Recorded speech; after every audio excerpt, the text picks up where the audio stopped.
Wear your green proudly. Everybody's Irish on St. Patrick's Day. Albert Silas gives Liz Ryan all the exciting details about Saturday's parade. Albert is president of Romanza, producer of the parade. He dispels the myth that Boston is home to the first St. Patrick's Day parade. That honor goes to St. Augustine.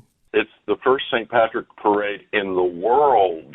Back in 1601, Father Ricardo Arthur came from Ireland, and he was pastor to the Spanish colony, and he had a St. Patrick parade. In the year before that, the same priest had a celebration for St. Patrick, and they fired the cannons in the fort. It's the first celebration of St. Patrick anywhere in the Americas. We have a band who has asked to come here to be in our St. Patrick parade from Spain, and they are called the Banda de Gaitas de Cordova de Asturias. They're from Asturias, Spain, the Celtic region of Spain. The parade will fill the ancient city with music. The city of St. Augustine pipes and drums, coastal Florida fire pipes and drums, Daytona Beach pipes and drums, Jacksonville Fire and Rescue Department pipes and drums, and special guests, the Colonial Navy of Massachusetts.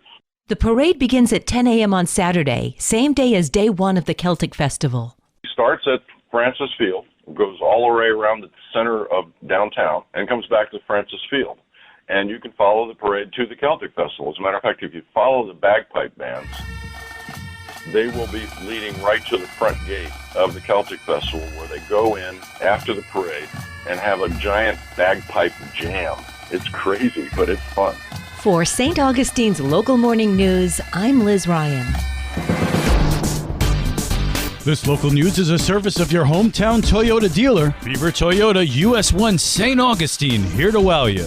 The spring shuttle season is upon us, and it kicks in during Saturdays in March. If you're worried about parking, Darryl Moody has shuttle details. Mobility manager Xavier Pellisier says the park and ride service is free to residents. Normally, the best place to park is our parking garage, but what happens is from time to time our parking garage will fill up and it will close. But whether the parking garage is full or not, you can always go park at the Browdy's lot for free and then hop on the shuttle bus, and it'll drive you over to the parking garage vicinity for free. Mobility coordinator Todd Clark says the service begins this weekend. We're going to be starting this Saturday, March the 9th, and we're going to be shuttling from 8 a.m. to 10 p.m. Then also we got March 16th and 23rd out of the Browdy lot. We're going to be shuttling from 11 a.m. to 10 p.m. March 30th, we have the Easter parade, so we're going to start at 8 a.m. and run through 10 p.m. And then we have an additional Saturday in April, on April the 6th, for the Lion Seafood Festival. That's going to run from 11 a.m. to 10 p.m. Clark says there are also Bike Week festivities planned for this week. On Thursday, our police department will go down to the plaza, and they usually start with the south side of the road on Cathedral in between Charlotte and St. George, and they will cone that section off for bikers to park.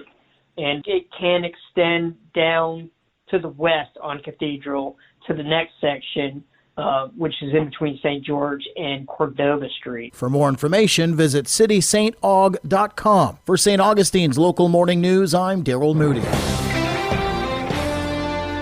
Here's a follow-up report to a story we've been following for you on solar energy scams in Florida. With solar roof installations having increased over 50% just in the first quarter of 2023, the statistic means there are plenty of bad actors peddling services all over the state of Florida. In addition to online resources we told you about, including myfloridalegal.com/scams at a glance through the State Attorney General's office, Bill Gallagher with the Florida Solar Energy Industry Association has immediate tips when a salesperson shows up at your doorstep. If someone were to knock on the door, the first thing I would ask for is some identification in the form of a business card. And I would politely say, give me a couple days to review this, and if I'm interested, I will be back in touch with you. Gallagher says never be in a hurry to enter into a contract without doing due diligence. There's nothing wrong, per se, with solicitation of your business, but you have to understand what's happening is a lot of the folks are coming in from out of state and actually hiring subcontractors to knock on the door And once they get a person to sign a contract, that contract sometimes goes to another subcontractor. I personally call these customers and try to help them out. Another great immediate resource is to check with the Better Business Bureau. We had a situation not too long ago occur. We checked the Better Business Bureau. They had 690 complaints. I know it's exciting to not have to pay an electric bill, but just be very, very cautious out there. We're here to help you. For even more information, check out the full interview on our sister station, WNZF 94.9 FM, Saturday at 10:30, called Solar Fit Renewable Energy. For St. Augustine's Local Morning News, I'm Karen Johnson. And now you're up to date with St. Augustine's Local Morning News. I'm Rich Carroll.